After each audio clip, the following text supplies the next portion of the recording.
So much media, so little time. Who keeps track of it all? That would be me. This is Bob Andelman, and this is the Mr. Media Interview, broadcast and recorded live on blogtalkradio.com from the new Media and American League Baseball, capital of the world, St. Petersburg, Florida.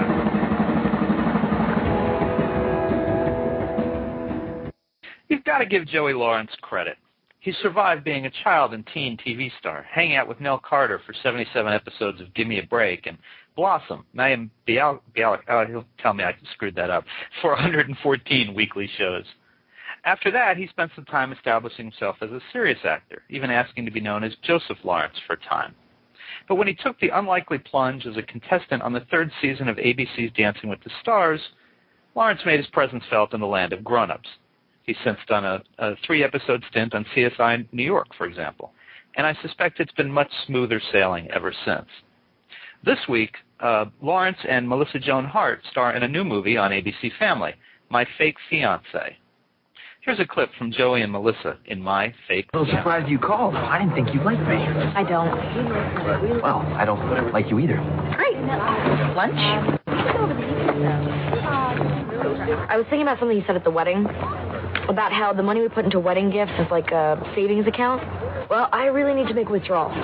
Really, really can't sleep another night on throw pillows. So, what I was thinking was... I'm in. Well, I'm in. I love it. It's perfect. I'm in. We stage a fake wedding. We invite everyone that we know. You register for all the stuff that you want to replace. I get to keep all the cash. It's perfect. I'm in. Now, how long do we have to stay married in order to keep the gifts? So you think it's a good idea? Oh, you know what else? We could turn all the gifts into cash, too. Take the whole bundle down to the track, double and triple our money, furnish your place like a palace. Check, please. Yeah, this isn't going to work. Wedding's off. Wow, talk about commitment issues. You're getting cold feet over our pretend wedding. Hello? You're kidding. Where? That's great. I'll be right there. Have a nice life. Wait a minute. What about the money? Your furniture. Our love. Joey, welcome to Mr. Media.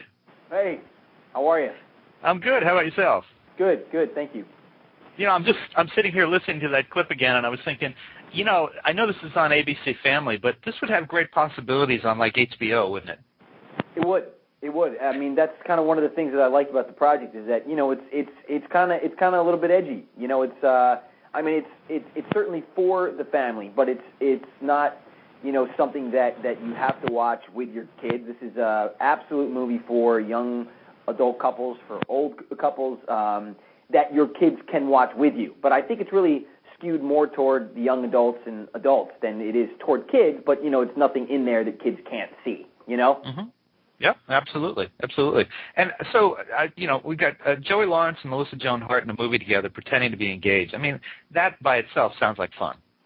Well, it is, you know, and I think that's one of the reasons why kind of we were both attracted to it. It's a great script, and as you know, if it's not on the page, it's not on the stage, you know, and we had a good director, Gil Younger, who did, you know, who's done a lot of feature work, 10 Things I Hate About You, and a bunch of big movies and stuff, and a ton of TV as well, directed it, so we were in good hands, had a fantastic DP, Greg Gardner, who, you know, DP'd Elf on some huge features, and it all came together.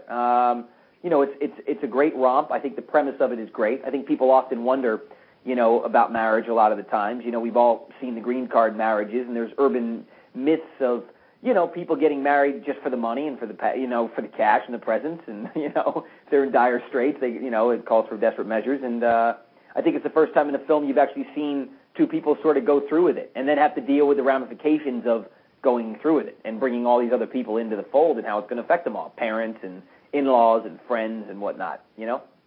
Yeah. Now, your character, Vince, he doesn't sound like, I mean, maybe among hanging out with guys, he'd be a great guy, but, you know, in certain social situations, he doesn't sound like, you know, a real desirable fella. No, he's not. I mean, he's absolutely like, he's a guy's best friend and a female's worst nightmare. I mean, that's, you know, he's, you know, he's sort of a slob, and, you know, he's a gambler. He, you know, he owes a bookie $50,000, and he doesn't have it. That's why he has to enter into this sort of fake wedding plan with Melissa Joan Hart's character, who is thrust into this situation because she put her last dime into a dream townhome, and the U-Haul, which was carrying all of her physical possessions, gets taken and leaves her with nothing. And she has no money to even buy a mattress, and that's why in that clip you heard she was like, I can't sleep on throw pillows. That's the only thing they were able to recover from the stolen U-Haul was 2 throw pillows. So all of her silverware and all of her, coffee makers and Cuisinarts and cups and that's a small fortune to replace all that, So therefore, these two people are put into this situation. But Melissa and I have known each other for 28 years, and we met in the early 80s, like 1982, when we were 4 years old in New York. And man, I'll tell you, this is the first time we ever gotten a chance to work together. But it was a lot of fun. So and it actually turned out good. So I think people are going to really enjoy it when they watch it, hopefully on Sunday night on ABC Family. Get that plug in right now. Sure. I was going to ask you. You kind of anticipated one of my questions, and you've probably been asked. I wondered if you and Melissa Joan knew each other already. Yeah. Yep. We had. For years and years. Weren't like best of friends or anything, but absolutely knew each other. And whenever I saw her or she saw me, it was one of those things because we used to see each other as kids. Going out for commercials and stuff in New York. So and this came up and. It just worked out, and it was one of those things that was like, oh, cool, this will be great. This is something that's been a long time coming, and it'll be a lot of fun to finally work with her. Now, yeah. Now, Joey, there's a live web chat that accompanies the live Mr. Media interviews, and one of the guys in the chat wants to know. He says, "While I like the look, can you ask Joey why you've chosen to stay bald?" It's not quite bald, the clarification of it is, it actually was shaved clean. I did that for a movie called Rest Stop, which Chris Carter and John Scheiben did for Warner Brothers about 2 years ago, right before I did Dancing with the Stars. That's why I was bald on Dancing with the Stars. I grew it back to, it's got a shadow. It's about a quarter of an inch. So it's not bald, but I just prefer it, man. It's sort of, it's great for me as an actor. It leaves it, sort of a blank canvas up there. I can have whatever kind of hair I want if I need to have hair for a part. I'm actually going to go do this movie in June where I'm playing this very quirky sort of ex-druggy guy who now writes this very famous Dungeons & Dragons type mythical card series, and he's at Comic-Con. It's a great character, and in a film it's a great role for me, man. I'm shooting that in June. It's got a bunch of great people in this film, too, like, Treat Williams in it and Leah Thompson, a bunch of great people. But and I'm going to wear long hair for that. So it just sort of kind of clears me out to just sort of do whatever I want to do up top. And for me personally, it's the best hairdo I've ever had. It takes me 3 seconds, it's in and out of the shower, man. And for a guy who for so many years had to deal with, an abundance of hair, it just feels so good to not have any up there, or have a lot up there, Well, I wondered about that. And, I wouldn't have asked you about your hair, but since he brought it up, I'll follow up with it. It's one of those things. Hair is definitely a sign of the age that you're at and where you're at, and it certainly does set you apart from the characters that so many people may associate with you from, when you were younger. Yeah. Well, sure, it does. In a physical way, for sure. And, I've been very lucky, man, to, I've had 3 different careers, one when I was a little kid and one when I was a teenager, and it was, an explosion there in the 90s. And, I kind of took some time off and went away and came back in the early part of this decade, with American Dreams and then, Dancing with the Stars, and that opened up other doors, and I went and did Broadway for 6 months. And, I have this movie coming out this coming Sunday, and I just finished an indie that's going to be great. It's coming out next year. It's called Hit List, this dark sort of edgy comedy about a hitman, a serial killer for hire who can't find true love. So he goes on a website, an internet dating website, meets someone. She's got anger management issues, and they're like, every other female that he's dated, once they find out what he does, he has to kill them because they're going to take him to the cops, right? But this girl, she has anger management problems, and her therapist has told her to write down, instead of screaming and road rage and whatnot, he said, write a hit list of all the people you'd like dead in your journal. He said, that way you can get it out on the page and it won't come out into your life. Well, as they get closer, she still doesn't know what he does, but he finds her journal, and he decides he's going to give this woman that he's fallen in love with, his one true love, the greatest gift of all. He's going to kill everybody on the hit list. But these are not people that she actually wanted dead. They're dogs and friends, and it's a very dark, like Quentin Tarantino type movie. I must kill 55, 60 people in this thing, but it's for me, man. It's a great role because the guy. It gets really dark at moments, but there are moments of great brevity as well, and I'm very excited about it. It'll be out next year. So, and for that one, they wanted me to keep it, real close to my head. So, the haircuts worked, and as a man at 32 years old, it's sort of great to sort of be starting all over again and build this next leg of my career, which will hopefully, take me to the time that I hang up the old acting shoes and retire. Well, for anybody who has not seen the promo yet for my Fake Fiance, which is this Sunday on ABC Family, see, I'll get in a plug too. I love that. And we're both plugging. Both of you, you and Melissa Joan, both look like adults. If someone hasn't seen you in a while, they need to know that. I mean, these are grown-ups in these parts, and while it's ABC Family, it's a grown-up thing. I wanted to ask you though, following Dancing with the Stars, are you getting offered, more adult roles or a better variety of roles than you were before you did that show? I think it's opened up certain doors. And so what I think it did was just sort of reintroduce on a grand scale, and how well I was able to do in the competition, and the season that it was, because up until this season, it was the biggest season that they had ever had was that, year and a half ago when we did ours. And I think it was because the competition between Mario and Emmett and I was so good. There hasn't been a season where three people have really been so neck and neck. I think they said the finals, we were all separated by less than 1,500 votes, and that's out of like 25 million votes, So it was so close, and it was such a great year. That kind of excitement, sure. I mean, people get excited about you again, or they realize that you're still out there. And I'm a guy that keeps my private life very, very private, so I don't do these celebrity stuff because I don't believe in that. I'm old school that way. The idols that I grew up watching, Clint Eastwood and Clark Gable and Harrison Ford and these guys. These are guys that keep their private lives private. You don't really hear much about them, and you look more about their work, and that's what I'm more about as well. I'm not a big fan of these Twitter and the MySpace and all this stuff that where these celebrities constantly feel like they need to be a celebrity, which is not what we are. If you're an actor, it's not really a celebrity. You can be famous and be an actor, but you don't need to be a celebrity. And so many times today, celebrity itself is fame. And I think that the line gets blurred between these like reality stars and then the actual movie stars, these young people who feel they need to sort of compete with the reality stars and turn their private life into a film as well. And that's when you get into a big problem because everybody knows your every move and it's your own fault. And then when TMZ's following you everywhere and you're covering yourself up, stumbling out of a club, it's like, get away from me, don't bother me. But you brought it on yourself, I mean, it's not hard to keep it private. I've been able to do that, and I thank God for it because I can have a normal relationship with my wife and my baby, and my work can stand for itself. And the press events are press events, but my private life is private. So what made you decide to do Dancing with the Stars? Were you a dancer? No, not at all. It was my wife. I didn't really watch the show. She watched it. Her mom watched it. They wanted me to do it. And I said, all right. We had just had a baby. And I said, you know what? I'll last for 2 weeks. I'll do it, whatever.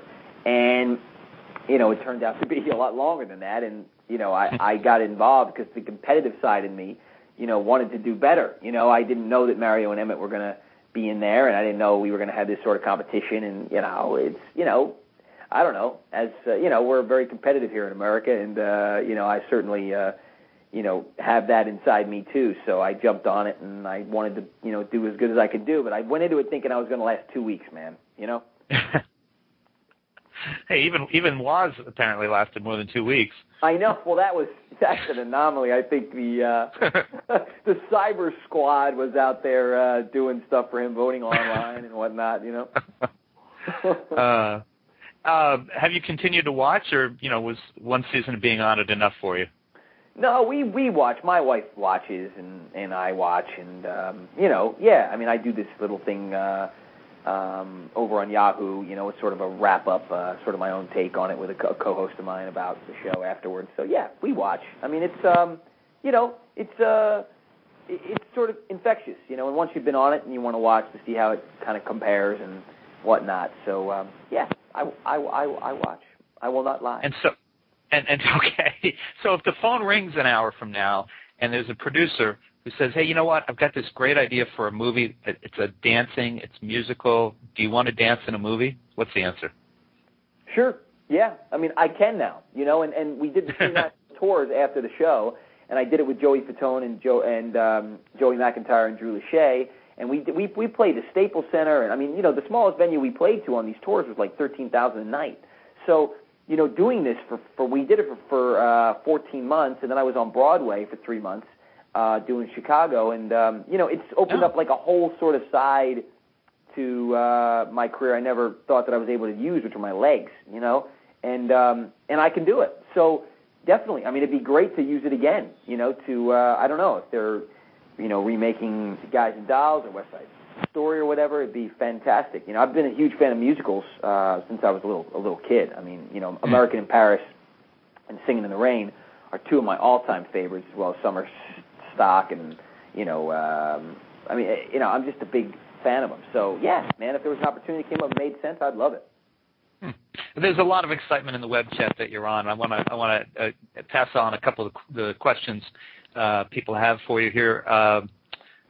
Brandon says, I love the new Blossom DVD set. Do you have any idea if other seasons of Blossom will be released on DVD? Yep. Those, I think they brought out the first set. There's going to be a second wave and then a final season. So for sure. Yep, we're going to do them all. And we did the commentary for the first box set, and we'll do the commentary for the second box set as well. Oh, good. And yep. Fred wants to know what your brothers Matt and Andy are doing. Well, Andrew is on the United States of Tara right now on Showtime. He's really? He's playing this very interesting character who is the sort of the love interest of Toni Collette's son, and also is the love interest of Toni Collette's personality, T, who's the teenager in her, multiple personality disorder syndrome thing. So that's your brother? Yeah. So I had no idea. He's messing around with her son and her as a teenager. Yes. Yeah, that's one of the craziest plot lines. It's got to be in history, and that's your brother. That's amazing. Yeah, that's Tara. That's the youngest one. Yes. Wow. So he's doing that. And he actually has a brand new Hallmark movie coming out this Saturday night, which is, believe it or not, right before mine, with Treat Williams, where he's got the lead with Treat. So it's all about a runner, and it's one of those great, those Hallmark movies. So, but Andrew's keeping busy, man, and he's a great musician too. So Matthew is Matt. Matt's a totally different breed. Matt loves wildlife, and he raises lizards in his backyard, and builds iguana cages, and if a project comes along that makes sense, he'll do it. But he's not like chomping at the bit or actively out there trying to work. So for each his own. I guess that's what makes him the classic middle child. Now, when someone meets you, we just got a couple minutes left, but when someone meets you for the first time, can you tell based on what they talk to you about what shows that they've seen you on? Sure. Oh, sure. If it's an older person, it's, oh, as a kid, you were so cute. What was it like living in Nell Carter's breasts for 4 years or 5 years? You know what I mean? Because it was always like, oh, Joey, and then boom, right in the boobs. That's what it was. If it's somebody that's my age or slightly younger, it's Blossom, obviously, and how they either had the posters up on the walls, or their kids had the posters up on the walls, or their older sister had the posters, but they knew the show, and it's so, if it's people that are even a little younger than that, it's probably Brotherly Love that was on NBC and then went over to the Disney Channel and became very successful for 3 years. And then we did those 2 Disney Channel movies, which were very successful, Horse Sense and stuff.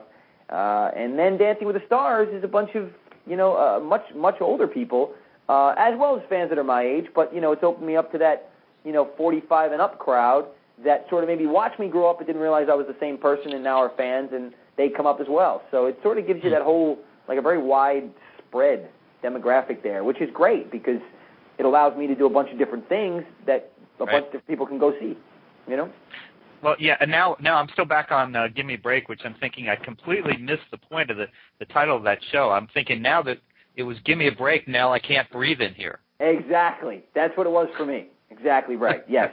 Yes. Between the bowl haircuts and the boobs, it was It was an interesting time. How often do you meet women, or I should say women meet you, because I know you're a married guy. It's not like maybe 15 years ago, but they ask you if they could have a little dance. Oh, they do, all the time. How do you handle that? I can, I mean, if it makes sense, I'll dance with them for a minute. My wife doesn't mind, and and most of the time it's just like a little twirl around. You do a little cha-cha or something, and that's great. A little 10 seconds, and it's perfect. That's all they need. They don't want a full they don't need a full routine. Got it. All right, well, let's come full circle because we're gonna wind up in a minute. The movie My Fake Fiance, you've also got interesting, speaking of the difference between adults and children, you've got an actor in there in a supporting role who comes from about the most adult TV show in history, The Sopranos, Steve Schirripa. How was he to work with? He was great, man. He was great. I mean, when I heard that he was playing the bookie that I owed the $50,000 to, I thought, oh my gosh, that's perfect, And he was great. He is that guy. I mean, sans the menacing stuff, but all that. How you doing? I mean, that's him. I mean, the camera's cut, and he's still that guy. And we got along great because he's from New York and I'm from Philly, and we bonded because we're both sports guys. And he's got floor season tickets at the Knicks, which used to be a lot cooler than it is right now. But they're rebuilding, and I think next year, if they jump into the LeBron sweepstakes, that it could change the whole city around, But and he's, I mean, literally says, look, whenever you're in town, you come down, I'll take you to a game, and we'll go get some Italian food. I mean, he really is that guy. I'm looking for the violin case, But he's a total sweetheart. He's not there's no violence there, which is what the character obviously portrays. But other than that, Steve is the guy, and he's great. He was great. All right. Well, finally, last question. The Paley Museum is on the phone, and they want to put together a Joey Lawrence time capsule. What performances of yours would you want stored in it, and what would you, under no circumstances, want anyone to ever see again? Wow. That's an interesting question. I don't know. I mean, there were, I guess, the Johnny Carson interview, probably, because it sort of started everything off for me, and it was a moment in time that I'll never forget. I danced with Bob Hope. I did the soft shoe with Bob Hope, and I also tap danced with Sammy Davis Jr. on Gimme A Break. So I'd like those two in there because those guys are legends, and I didn't even realize how amazing that was for me to go on a USO tour with Bob Hope and dance with him, and then dance with Sammy Davis Jr. I mean, it didn't hit me. And then I was also able to work with Milton Berle, and I did a comedy routine in Vegas with George Burns. So those two things I'd like on there as well. And I worked with Carl Reiner and John Candy on a movie called Summer Rental in 1985 that I would love something from that in there. That was filmed right here in St. Petersburg, Florida, the new media capital of the world. Go ahead. You got it. That's right. And what would you not want in there? What would I not want in there? Oh, God, there's a lot of stuff. I mean, I think I did an episode of Silver Spoons back in the day that I'd rather not be on there. There was a couple of TV movies that I did, when I was a kid, that are really bad. There was a couple of indies that I did in my middle teens that were not good either. That I definitely would not want on there. There was a movie, I even forget the name of it. It's like you want to know a secret or something. One of these movies I did, it was sort of a takeoff of Urban Legends, which I actually did, which was a studio film, which actually was pretty good. It was fine for what it was. It made money and the whole thing, but then I did an indie sort of version of something like that was absolutely, I call it, the worst movie ever made. Seriously. I think it is the worst movie ever made. Oh, it was horrible. So that I definitely put one in there. Yeah, there's several things. There's several things, yeah. Well, I know you have to go, so I want to tell everybody, folks, you can see Joey Lawrence and Melissa Joan Hart in the ABC Family movie, My Fake Fiance, beginning Sunday, April 19th, 8 p.m., and watch for Joey in his next film, Hit List, coming out, I guess, in the next year or so. Joey, okay, thank you so much for joining us, Mr. Media, today. It was a lot of fun. Awesome, man. Thanks for having me. All right, good luck to you. Thank you very much. Bye-bye. Bye-bye. And folks, for more interviews with TV actors, directors, producers, and screenwriters, surf over to our main website, www.mrmedia.com. That's mrmedia.com. That's where you can listen to my earlier conversations with the men and women of Chuck, The Starter Wife, ER, Worst Week, My Name is Earl, Curb Your Enthusiasm, and even the star of Lassie, speaking of child stars.